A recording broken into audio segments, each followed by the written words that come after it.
My name is Max Feinstein and I'm an anesthesia resident at the Mount Sinai Hospital in New York City. In this video, I'm going to be giving you a behind-the-scenes look at what goes into being a doctor who runs a YouTube channel. If you find this video interesting or helpful, I'd really appreciate it if you liked it and subscribed to the channel. Let's dive in. I've had this YouTube channel for about 2 years now, and many of the videos that I film are actually in the hospital. So I thought it'd be fun to step back for a second and make a video about some of the interesting issues that come up when filming in a hospital and posting it in a public space like YouTube. The very first consideration that I had before I even pressed the record button was making sure that I had the appropriate permission to have a YouTube channel like this and represent myself as an employee of Mount Sinai Hospital, where I'm currently a resident. My first stop was my program director's office, so I pitched the idea of a YouTube channel and making educational videos, and he was totally on board with it and just wanted to make sure that I also had hospital-wide permission to do it as well. So my next step was to actually get in touch with the hospital's communications department and see what guidelines I need to abide by in order to film videos like this and post them publicly. As it turns out, at least my hospital has a handbook for how to appropriately make and post social media. There's honestly really nothing surprising in the handbook, and a lot of it just boils down to common sense.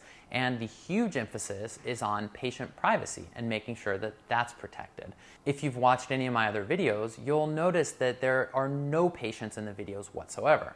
I also personally take this a step further and just don't show really anybody else in my videos because I want to make sure that I'm protecting the privacy not only of my patients, but also of my coworkers and other people who work here in the hospital. It's for that reason that the principal actors featured in my videos include myself, my dog, and a bunch of rubber mannequins. One of the other big approval issues that I try to be mindful of is the equipment that I use to make my videos. If you'll notice, in a lot of videos, I'm actually opening single-use pieces of medical equipment or medication vials just for the purpose of making a video. But what goes on behind the scenes is I actually get in touch with my program director, ask for permission to use the specific equipment, and also offer to reimburse the department for the cost of the equipment.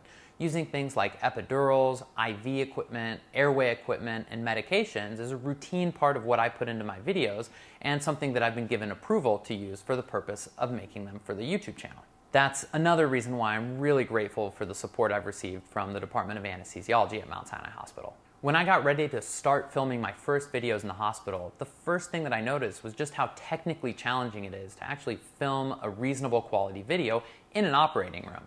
As soon as you step foot into an operating room, you'll notice that the natural sounds of the operative habitat are actually quite loud.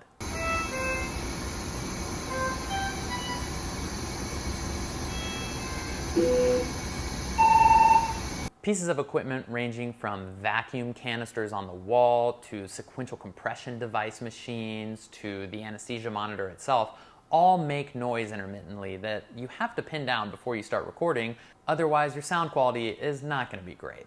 And of course, getting something like a lav mic or a shotgun microphone go a long way towards helping out with this issue. Lighting is another significant challenge to overcome in an operating room where the lights that are in here by default are pretty harsh, white, fluorescent overhead lights, and then there are also these OR spotlights, but those tend to be really harsh, direct lights. My current strategy for dealing with lights in here is to actually turn off the overhead lights and turn on the OR spotlights, but bounce them up against a wall so that the light gets a little bit more diffuse. When I'm feeling really creative, I'll grab one of the OR spotlights and actually turn that into a key light to show up in the background of the frame. Pretty shortly after I got started making videos, a medical malpractice attorney got in touch with me and made me realize I probably should protect myself legally, so I went ahead and made a limited liability company. Is it Limited Liability Corporation? Anyways, I made an LLC to give myself liability protection in the event that something were to go completely awry with my YouTube channel. Whether or not I had an LLC, another nice benefit that comes along with having your own business is being able to have tax write-offs for expenses that are associated with the business. That even includes a small but non-zero proportion of my rent and utilities for the home office that I have where I do all of my planning and recording related to the YouTube channel. Obviously, having tax write-offs comes with responsibility to not abuse the system, otherwise you'll get audited and then your channel will get shut down and major problems will presumably ensue. Anyways, I'm not an accountant, and this isn't financial advice, but I do use an accountant, and I would recommend hiring one if you are starting your own small business and would like an extra hand navigating the landscape.